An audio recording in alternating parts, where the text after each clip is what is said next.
लगे मथुरा के पेड़े? बहुत बढ़िया, डिलिशियस। या ना भगवान ने सब कुछ दिया है, बस एक ही दुख दिया है, वो भी इतना बड़ा। भगवान मेरी बहू को उठा क्यों नहीं लेता? बस किस्सा ही खत्म हो जाए।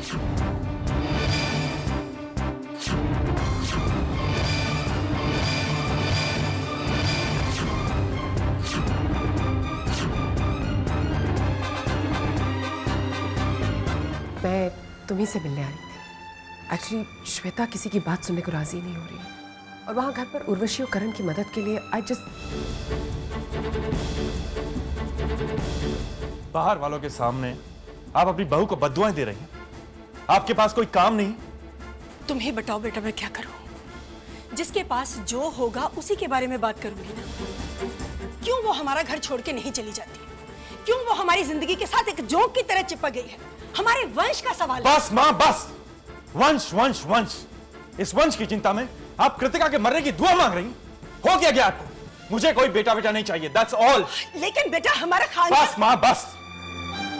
आपको एक पोता चाहिए, आपको एक पोता मिल जाए। मैंने एक बच्चे को अडॉप्ट करने का फैसला लिया है, दैट्स इट।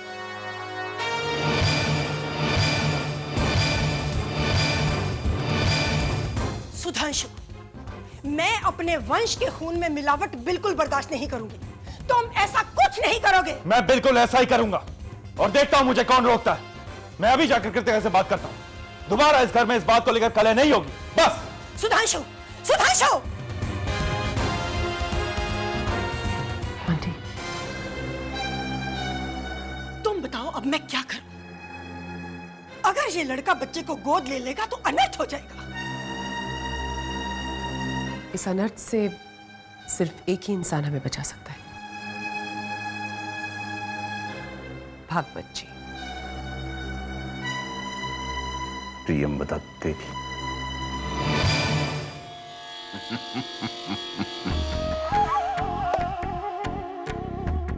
खेल हो या राजनीति, जिसका निशाना सही है, अंत में कामयाबी उसे ही मिलती है।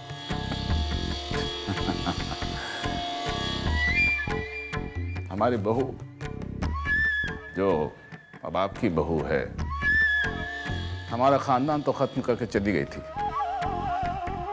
आपका खानदान सलामत है ना? उसी मुद्दे के बारे में आपसे बात करना चाहती हूँ। छुटकारा पाना चाहती हैं अपनी बहू कृतिका से, बहुत परेशान भी। और अब तो डॉक्टर्स ने यह भी कह दिया है कि कृतिका मां कभी नहीं बन सकती। आपसे मदद मांगने आई है।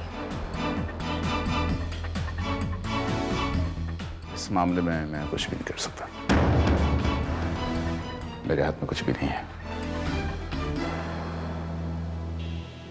बहुत उम्मीद लेकर आई हैं भागवत जी, निराश मत कीजिएगा।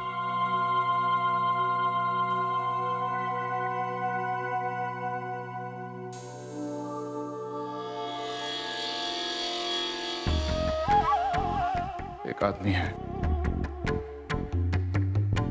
मैं उसे कह दूंगा आप बात कर लें। जो भी काम हाथ में लेता है तमाम किए बिना छोड़ता नहीं है। कई लोगों को ठिकाने लगाया है उसने। आपकी बहू को भी वहां पहुंचा देगा जहां उसकी जगह है।